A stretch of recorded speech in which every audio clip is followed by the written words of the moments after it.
Hey everyone, and welcome to another deep dive. Sometimes we stumble across source material in the most unexpected places. Yeah, like what? Where are we headed today? Well, get this. We're going to be talking about plants. Plants. Okay, I'm always up for a good botany chat, but what's the unusual source this time? You're not going to believe this. It's an IELTS prep podcast episode. IELTS. What in the world does an English language exam have to do with plants? Are they testing people on Latin names or something? Actually, it's way more interesting than that. So the episode we're looking at focuses on the speaking section of the IELTS, and they use plants as an example topic to demonstrate how to answer questions effectively. Okay, now that you mention it, I can see how that could be a clever way to teach communication skills.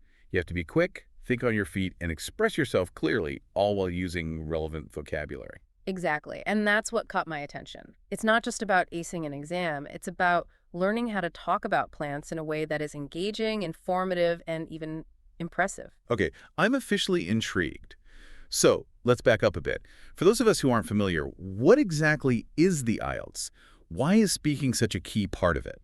Right, so the IELTS stands for International English Language Testing System. Ah, I see. It's basically a standardized test that assesses your English language proficiency. Makes sense. It's used for folks who are looking to study or work in countries where English is the main language, and the speaking component is crucial because it evaluates your ability to communicate effectively in real-life situations. Okay, so how does this IELTS episode use plants to teach speaking skills? What kind of questions are we talking about here? Well, they cover various types of questions, starting with some pretty basic ones, like, do you like plants? Okay, that seems simple enough. I think most people could manage a yes or no to that. Sure, but that's exactly where things get interesting. The hosts of the IELTS podcast explain that simply answering yes or no isn't going to get you a high score. I was just thinking that. There has to be more to it than that. Exactly. They emphasize that the examiners are looking for much more than just a basic response. I see. They want to see you demonstrate fluency, range of vocabulary, and the ability to develop your ideas. So even with a simple question like, do you like plants? There's an opportunity to showcase your language skills. Absolutely. So they actually break down a high-scoring sample answer. It goes something like this. Yes, I do enjoy having plants around. They bring a sense of peace and tranquility to my home. I'm particularly fond of indoor plants like peace lilies and pothos because they're easy to care for and add a touch of vibrancy to my living space. Wow, okay, that's a much more impressive answer. They've gone beyond just stating a preference. They've given reasons, examples, and even used some nice descriptive language. Right. It's about painting a picture with words, really showcasing your understanding and appreciation of plants, even in a short response. And this is just one example. The podcast goes on to explore more challenging questions and provides even more tips for crafting stellar answers. I'm ready to hear more. Let's delve into some of those more complex scenarios and see what other communication gems we can uncover. Let's do it. All right, so we're getting into some of the more challenging questions that the IELTS podcast throws out there. Hit me with one.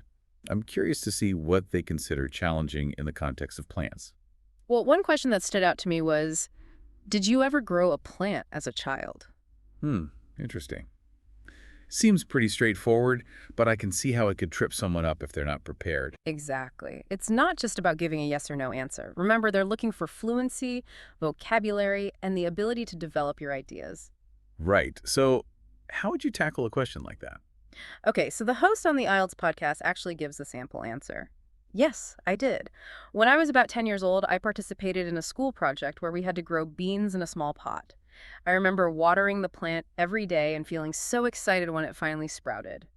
That experience taught me the importance of patience and care, and it's a memory I still cherish. That's so lovely.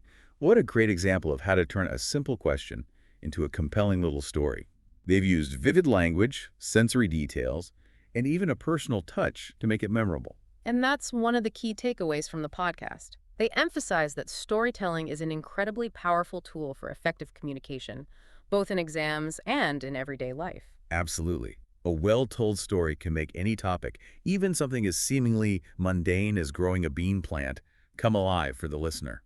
It helps us connect with the speaker on a deeper level and makes the information more engaging and relatable. And they point out that this is especially true in situations where you might be feeling nervous or under pressure, like an exam or a job interview. Oh, I can definitely see that. If you can find a way to weave a story into your response, it not only helps calm those nerves, but it also makes you stand out from the crowd. You're so right. And speaking of standing out, the IELTS podcast also stresses the importance of vocabulary and grammar. Ah, yes, the building blocks of language. I bet they encourage using more sophisticated language than just plant and grow. Oh, absolutely. They advise using a variety of descriptive adjectives, adverbs, and even metaphorical language to add depth and richness to your answers. I like that. It's like they're encouraging people to think of language as an art form, not just a functional tool. And the cool thing is that this advice translates perfectly to any type of communication, not just exams. Whether you're writing an email, giving a presentation, or even just chatting with a friend, using rich and varied language can make you a more effective and engaging communicator. It's about painting a picture with your words, right, and creating an experience for the listener. Exactly. And they even provide some practical tips for expanding your vocabulary, like reading widely, paying attention to how language is used in different contexts, and even keeping a vocabulary journal. Those are all great ideas. I especially love the vocabulary journal idea. It's like a little treasure chest of words just waiting to be used. So we've covered storytelling, vocabulary, and grammar. Anything else the IELTS podcast highlights when it comes to acing the speaking section? Well, they talk a lot about fluency and pronunciation, but they emphasize that it's not about speaking perfectly. It's more about being clear, natural, and confident in your delivery. Oh, that's such an important point. I think a lot of people get hung up on trying to sound like a native speaker or avoiding any mistakes, and that can actually hinder their fluency. Yeah, exactly. It's like trying to force a plant to grow in a shape it's not meant to. It's Yeah. much better to let your natural voice and personality shine through, even if it means stumbling over a word or two. I love that analogy. So we've gleaned some fantastic communication tips from this IELTS podcast so far. Storytelling, vocabulary, grammar, fluency, it's all connected. It's like we're cultivating a beautiful garden of communication skills here. And to think it all stemmed from a deep dive into an exam prep episode about plants, pretty amazing, right? Absolutely. But before we wrap up, I have one more question from the podcast that I want to toss out to you and our listeners. All right, bring it on. I'm feeling pretty confident in my plant talking abilities now. Okay, here it is. Why do you think some people enjoy gardening? Ooh, that's a good one. It goes beyond just the practical aspects of gardening and delves into the motivations and even the psychology behind it. I'm really curious to hear your thoughts on this one. So we've been digging deep into this IELTS podcast, learning how to talk about plants in a way that's both informative and engaging. Yeah, it's like we've uncovered a whole new That's language, like, yeah. a language of leaves and blossoms. I love that. But you know what's even better than just talking about it? Let me guess, putting those skills into practice. You got it. So for this final stretch of our deep dive, I'm going to throw out a few more plant-related questions inspired by the IELTS podcast. Sounds fun.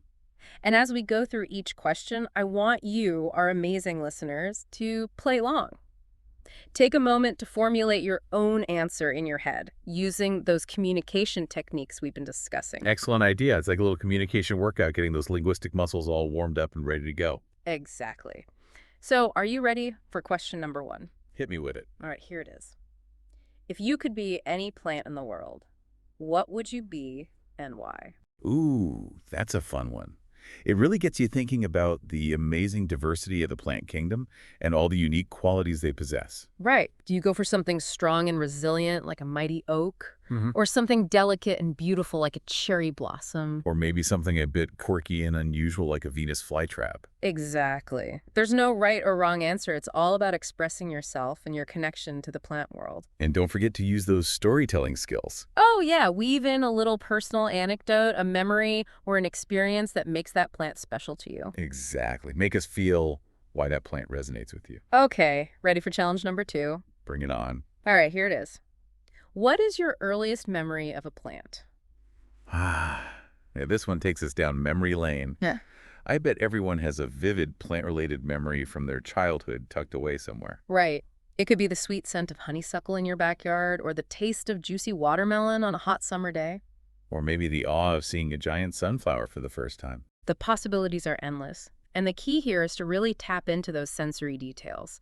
Describe the colors, the textures, the smells, even the sounds associated with that memory. Exactly. Make it come alive for us. Transport us back to that moment with your words. All right, ready for our final brain teaser? Lay it on me. Okay, here it is. Do you think plants communicate? If so, how? Ooh, now we're getting philosophical. I love how this question challenges us to think outside the box and consider different forms of communication beyond human language. It's like we're being asked to step into the shoes or roots of a plant and see the world from their perspective. Exactly. Do they use chemical signals, electrical impulses, subtle movements? And how do they respond to their environment? Do they communicate with other plants, with insects, with animals? It's a fascinating topic, and there's no one right answer, but that's what makes it so intriguing. So there you have it, folks. 3 thought-provoking questions to ponder. Remember, this isn't about finding the perfect answers. It's about flexing your communication muscles, expanding your vocabulary, and exploring the wonders of the plant world in new and creative ways. And most importantly, having fun with it.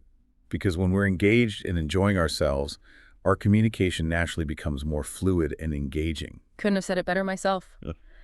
So, as we wrap up this deep dive, let's take a moment to appreciate the unexpected journey we've taken. Yeah, who knew an IELTS prep podcast could teach us so much about communication, storytelling, the fascinating world of plants? It just goes to show that valuable lessons can be found in the most surprising places. So keep your minds open, your ears perked, and your curiosity blooming, and you never know what amazing insights you might uncover. Well said.